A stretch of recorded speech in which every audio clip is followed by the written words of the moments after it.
Hai guys, selamat datang di channel Indonesia Belajar. Dalam video kali ini, kami akan memberikan ulasan atau review terkait Virt Manager atau Virtual Manager sebagai alternatif bagi VirtualBox. Dan ini menurut kami merupakan produk free open source software yang perlu kami perkenalkan dan kami ulas di channel Indonesia Belajar ini. Yuk, kita mulai sesi review kita.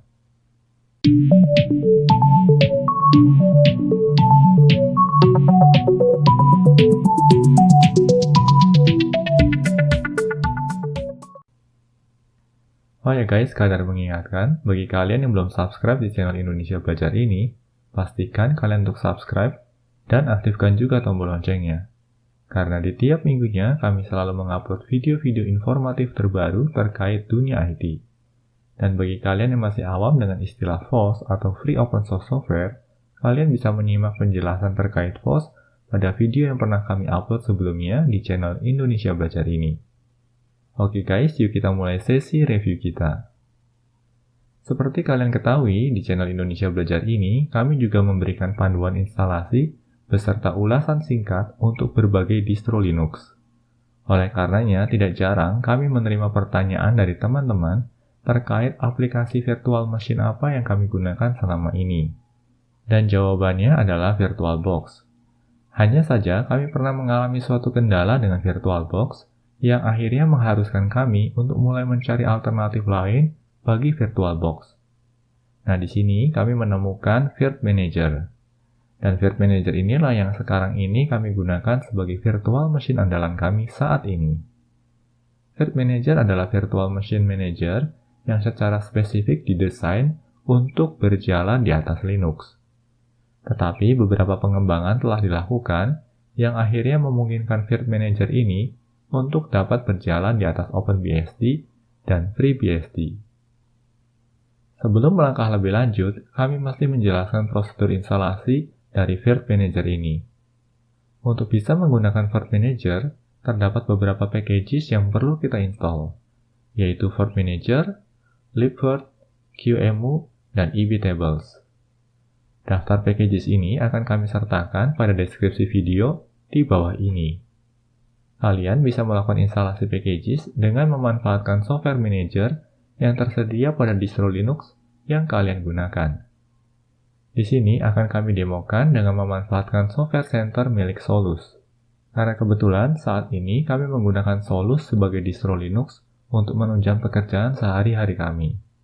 Nah, di sini kami buka dulu software center kami. Dan ini adalah software center yang dimiliki oleh Solus. Nah, di sini kita akan pastikan keempat packages tersebut untuk terinstall di sistem kita. Kita coba saja cari di sini. Package pertama yang perlu dipastikan adalah Virt Manager. Kita cari di sini virt-manager. Nah, ini adalah package-nya. Ya, kita tinggal pilih saja di sini. Dan bisa kita lihat di sini ya guys. Ternyata Virt Manager sudah terinstall dalam sistem kami. Nah, kalau Virt Manager belum terinstall pada sistem kalian, pastikan kalian untuk menginstal Virt Manager. Lalu berikutnya, package kedua yang perlu kita pastikan adalah libvirt. Di sini kita coba cari ya guys, libvirt. Lalu kita enter. Nah, ini dia ya, kita klik dulu. Dan di sini juga kita bisa lihat ya guys, ternyata libvirt sudah terinstall dalam sistem kami. Nah, kalau libvirt belum terinstall dalam sistem yang kalian miliki, pastikan kalian untuk menginstal libvirt pada sistem kalian. Selanjutnya, package ketiga yang perlu kita pastikan adalah QEMU. Di sini kita akan coba cari QEMU. Lalu kita enter. Nah, ini dia QEMU ya. Dan kembali QEMU juga sudah terinstall dalam sistem kami. Nah, kalian juga perlu pastikan guys, pastikan QEMU juga terinstall dalam sistem yang kalian miliki. Lalu yang terakhir atau package keempat yang perlu kita pastikan adalah EBTables. EBTables. Kita enter di sini, dan ini dia package-nya. Kita klik. Nah, di sini juga ternyata sama ya guys, EBTables sudah terinstall dalam sistem kami. Nah, kalau EBTables belum terinstall dalam sistem yang kalian miliki, pastikan kalian untuk menginstal EBTables pada sistem kalian. Nah, di sini kami coba review ya guys. Ada 4 packages yang perlu kita install. Yang pertama adalah Virt Manager, yang kedua adalah libvirt, yang ketiga adalah QEMU, Dan yang keempat adalah ebtables. Setelah semua packages yang dibutuhkan terinstall, langkah berikutnya kami akan memberikan panduan untuk mulai menggunakan Virt Manager. Nah, di sini kami akan panggil Virt Manager yang kami miliki. Selanjutnya, kita perlu untuk membuat koneksi ke QEMU. Caranya, di sini kita tinggal memilih menu File, lalu kita pilih Add Connection. Lalu selanjutnya, kita tinggal tekan tombol Connect yang ada di sini. Nah, di sini kita mendapatkan error message terkait libvirt. Ini mengindikasikan service atau layanan libvirt yang belum aktif. Nah, untuk ini kita perlu mengaktifkan terlebih dahulu service atau layanan libvirt ini. Di sini kita pilih No dulu, ya. Kita pilih Cancel dulu. Nah, untuk memastikan layanan libvirt-nya sudah aktif atau belum, kita buka terminal di sini. Lalu kita panggil command sudo system control atau systemctl status libvirt. Lalu kita enter dan kita masukkan password kita di sini. Nah, bisa kita lihat di sini ya guys, ternyata layanan libvirt-nya memang belum aktif. Di sini active statusnya adalah inactive atau dead. Nah, langkah berikutnya kita perlu mengaktifkan layanan ini. Caranya, kita tinggal panggil saja sudo system control, lalu start, dan diikuti dengan libvirt. Oke. Langkah berikutnya kita tinggal cek kembali statusnya. Kita tinggal aktifkan saja komen sebelumnya.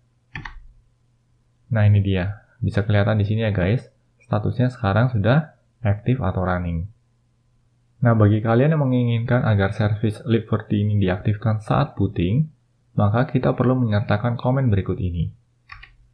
Komennya adalah sudo system control, lalu enable libvirt.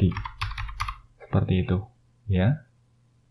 Nah, dengan mengeksekusi komen ini, berarti kita akan menyertakan service atau layanan libvirt sebagai layanan yang akan diaktifkan saat sistem booting.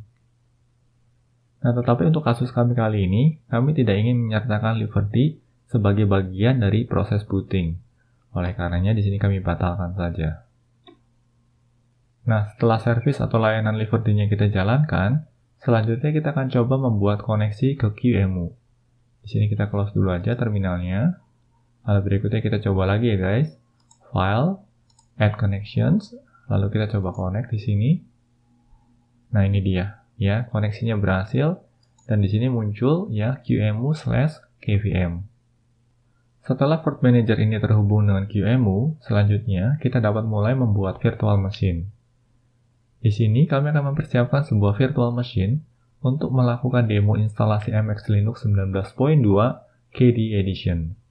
Nah, ini sekalian bocoran guys, distro Linux berikutnya yang akan kami ulas di channel Indonesia Belajar ini adalah MX Linux 19.2 KDE Edition. Jadi pastikan kalian untuk stay tune terus di channel Indonesia Belajar ini. Dan di sini cara untuk membuat virtual machine-nya cukup mudah. Kita tinggal pilih saja File, lalu New Virtual Machine. Nah, di sini kita tinggal pilih saja pilihan Local Install Media, lalu kita pilih Forward. Selanjutnya kita akan locate file ISO installernya. Kita pilih Browse di sini. Kami arahkan ke directory kami.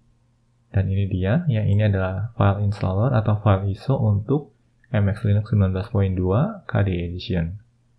Kita choose volume di sini. Lalu langkah berikutnya, kita perlu menspesifikasikan sistem operasinya. Kita klik dulu di sini. Nah, karena MX Linux merupakan turunan dari Debian, maka di sini kita bisa menggunakan Debian. Dan karena MX Linux 19.2 merupakan turunan dari Debian 10, maka di sini kita bisa lebih spesifik dengan memilih Debian 10. Lalu berikutnya kita akan pilih tombol forward di sini. Nah, pada halaman ini kita diminta untuk menspesifikasikan kapasitas memori. Untuk sesi instalasi distro dan juga review distro, biasanya kapasitas memori akan kami set di posisi 4 GB. Nah, di sini kita set saja sebagai 4000. Untuk CPU, biasanya kami biarkan di posisi 2, lalu kita pilih forward. Untuk hard drive, kami juga biasa menggunakan virtual hard drive dengan ukuran 20 GB. Kita forward saja di sini. Lalu terkait dengan namanya atau labelnya di sini, karena ini digunakan untuk MX Linux, maka kita akan gunakan MX Linux. Kalau sudah, kita tinggal klik finish saja. Nah, di sini bisa kelihatan ya guys, virtual machine-nya sudah aktif ya. Dan bisa kita coba di sini ya. Nah, ini dia ya, sedang terjadi proses booting MX Linux untuk versi live-nya.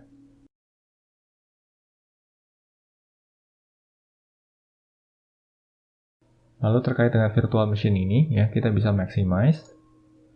Lalu berikutnya, kalau kita mau melihat spesifikasi detailnya, kita bisa pilih ke bagian information di sini. Nah, di sini bisa kelihatan ya guys, OS information, CPU, lalu memori. Dan juga beberapa konfigurasi lainnya yang bisa kita atur. Kita kembali lagi ke virtual machine-nya. Nah, ini dia guys, ini merupakan versi live untuk MX Linux 19.2 Patito Veo KDE Edition. Dan pada menu yang atas ini ya, di sini terdapat beberapa layanan standar seperti reboot, shutdown, force reset, force off, dan juga save. Oke, lebih kurang seperti itu guys terkait dengan Virt Manager. Oh ya guys, apakah kalian pengguna virtual machine? Kalau ya, virtual machine manager apa nih yang kalian gunakan saat ini? Setelah menyimak ulasan Virt Manager ini, apakah kalian mulai tertarik untuk mencobanya? Yuk, sampaikan pendapat kalian pada kolom komentar di bawah ini. Demikian video review atau ulasan Virt Manager sebagai virtual machine berbasis FOSS. Semoga pembahasan dalam video ini dapat membantu kalian yang sedang mencari alternatif untuk virtual machine manager. Pastikan juga untuk terus mengikuti video-video tutorial lainnya di channel ini. Bila mana ada pertanyaan ataupun masukan terkait materi yang dibahas dalam video ini, kalian juga dapat menyampaikannya melalui kolom komentar di bawah ini. Kami akan selalu berusaha untuk merespon setiap komentar yang kalian sampaikan. Oke guys, semoga video ini bermanfaat bagi kita semua. Jangan lupa untuk komen, like, share, dan subscribe tentunya, karena ini akan sangat membantu kami untuk terus menghasilkan video-video tutorial berkualitas lainnya. Salam Indonesia Belajar, banyak belajar biar bisa bantu banyak orang.